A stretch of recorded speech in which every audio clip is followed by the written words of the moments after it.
everyone, I'm Caleb from Running Warehouse, and today we're talking everything track and field spikes. Now with all the different events and disciplines, it can be hard to find the right shoe for you. So today we're going to give you a simple and easy guide for you to find the right footwear to get the job done on competition day.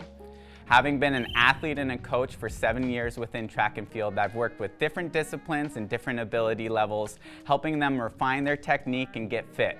But as every coach knows, everything starts with the footwear. All right guys, we're gonna kick things off with my personal favorite category, the sprint spike category. Now this is gonna include the 100 through the 400 meter sprint events as well as the hurdle events. And our example here today is the New Balance SDX sprint spike, but all spikes are gonna be outfitted with a super aggressive plate design that's very rigid, as well as 7 to 10 pins in the forefoot. Now with these 7 to 10 pins, that's gonna help you get that maximum grip and traction, not only on the straightaways, but on the turns as well, so that you can maintain your top speed for the entirety of your event.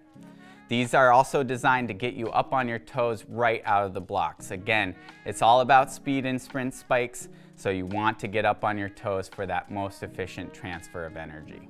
From an upper perspective, a sprint spike is going to have structure elements to help you stay secure and locked in over that platform. And they're also going to provide a glove-like fit. That means no wiggle room, no sloshing around. You want it to feel like that it's almost an extension of your foot.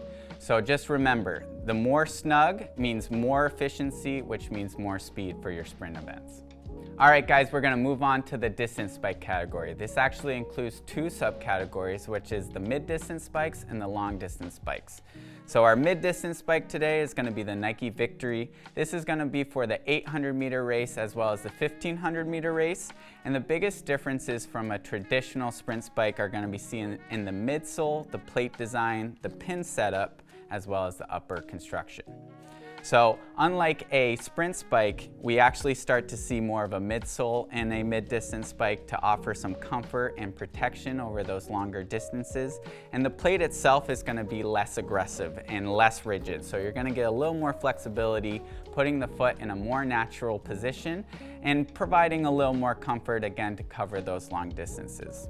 The pins here are going to be more 6 to 8 pins designed around the outside of the outsole, and that's really just to provide grip around those turns. Again, you're not going at top speed, so you don't need quite as an aggressive pin setup as a traditional sprint spike.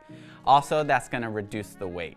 And that will bring me to the upper, because this upper is super lightweight. There's not a lot of structure.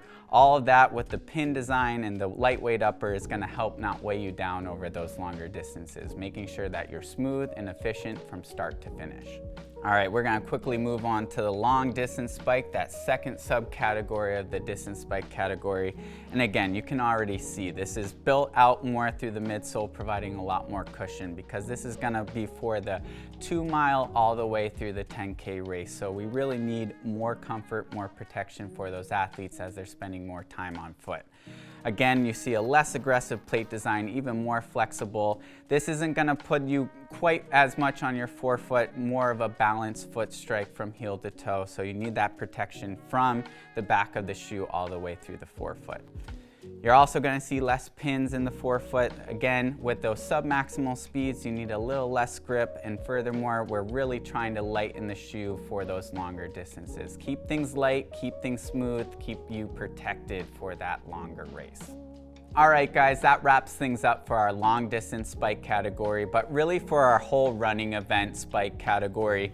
As we transition, we're going to look at more of our field events, which includes our throw spikes and our jump spikes. And we're going to kick things off with our high jump spike. Now, generally speaking, jump spikes are all about explosive takeoff, security through the upper, as well as grip on the track. Now, as we dive into a high jump spike, we have to look at the plate first. Again, you have a super rigid plate. It's going to help you with that explosive takeoff through the final phases of the jump. And as you can see, we have pins in the forefoot and the heel. This is all about grip. You want a very good grip on the track, especially in a high jump spike as you're doing that arced run. You want to make sure you're secure and planted so you can have an efficient takeoff. If we go on to the upper, you can immediately see this toe strap. It is all about security for a high jump spike, and really all of our spikes you see in front of us. You want to be locked down securely on that platform. Again, kind of like a sprint spike, you want all that energy to efficiently go through the forefoot when you take off. It's going to be more of that glove-like fit again, so super snug, and you don't want any wiggle room. Again, we're talking efficiency for max power on your jump. We're going to quickly move on to our long jump and triple jump spikes, which can also use interchangeably for pole vault. And if we look at the uppers, like I said, you're all going to see this midfoot strap. Security is super, super important for all these jump spikes, and you really want to be locked in on that platform. Now, as we look at this long jump spike, the biggest difference you're gonna see is the pin design. So we no longer have pins in the heel, only sporting pins in the forefoot, because we don't need quite as much grip because we don't have that arced approach. Everything in the long jump is linear, so we wanna get you up on your toes. Again, we have that rigid plate, maybe a little more flexibility than your high jump spike, but we also have a little more padding in the midsole itself to compensate for all that force coming through your foot at takeoff. When you look at the triple jump spike, you have a slightly flatter platform here, and again, you have more padding in the forefoot because you're going through 3 different jumps through the phases of the triple jump. So protection is a little more important.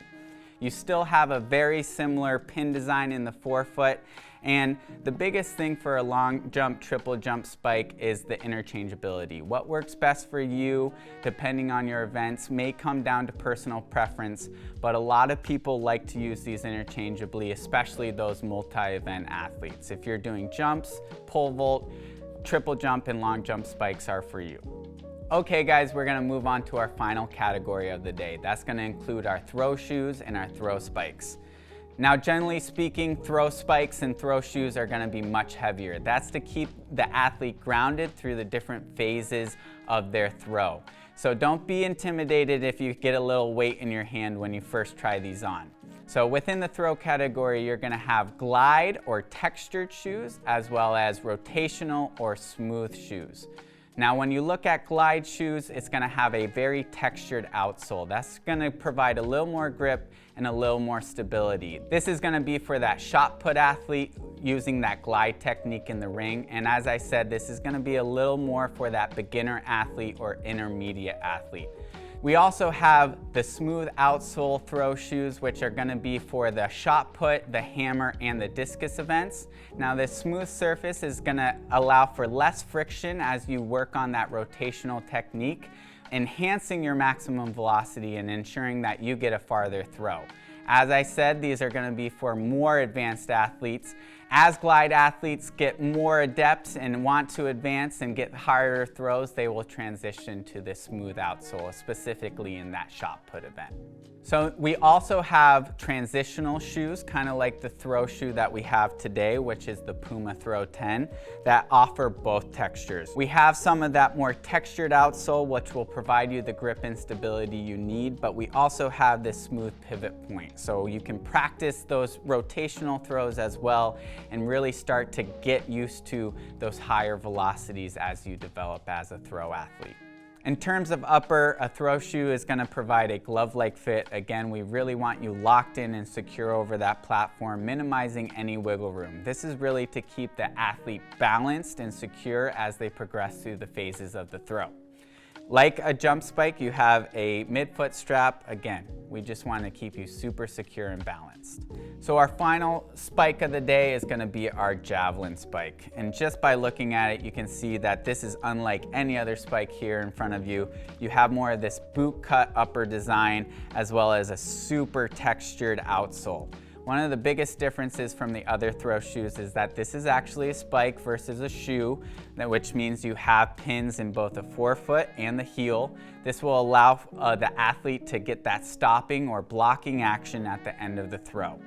Furthermore, when we look at the upper, instead of one midfoot strap, you have 3. This is all to lock the athlete in. You're generating a lot of speed and power in the first phases of the throw, and then you're immediately stopping at the end of the runway. This is to give you that secure feel, lock you in on that platform, and also to give you some ankle support through that final phase. Finally, you have a nice structured and protective toe cap. Again, this is all to protect the athlete as they progress through the phases of the throw and keep them comfortable while they hit their PR.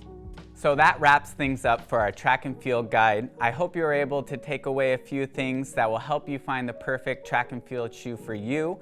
Here at Running Warehouse, we have one of the widest selections of track and field spikes, flats, and specialty shoes. So come shop with us at Running Warehouse.